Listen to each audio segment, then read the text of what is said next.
কয় হাজার? 80,000 সেনা নিয়ে 8 সপ্তাহ ধরে যুদ্ধ করেছিল। কয় সপ্তাহ? 8 সপ্তাহ। 8 সপ্তাহ ধরে যুদ্ধ করেছিল। 2 মাস।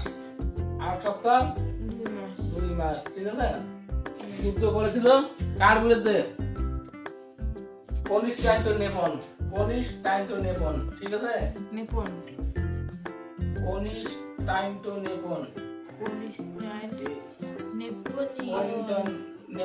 আর নেপোলিয়ন না, কনিষ্টাইন্টো নেপন।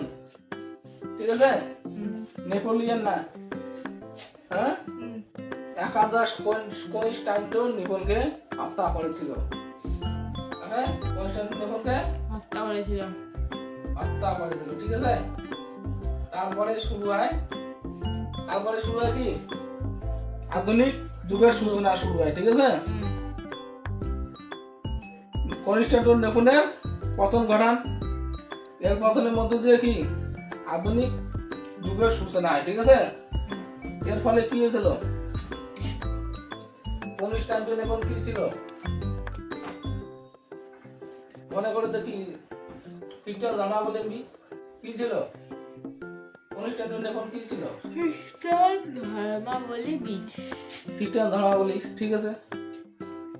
আর দ্বিতীয় মোহাম্মদ তার তোমার কি মনে আছে? কি ছিল? মুসলিম। হ্যাঁ। ঠিক আছে? কি ছিল? মুসলিম। তারপরে শুরু হয় কি? হিন্দু ও পোপেদের মধ্যে শুরু হয় কি? শুরু হয়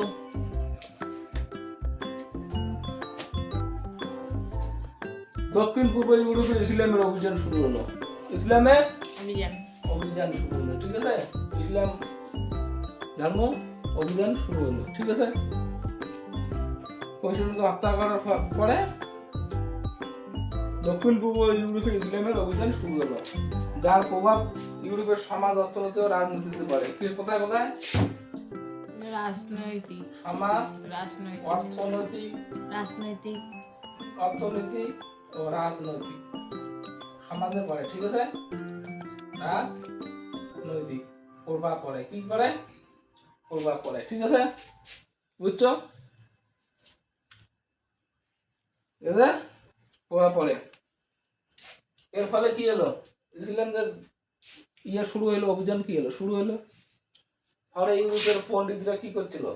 ইউরোপের আগে যেগুলো পণ্ডিত ছিল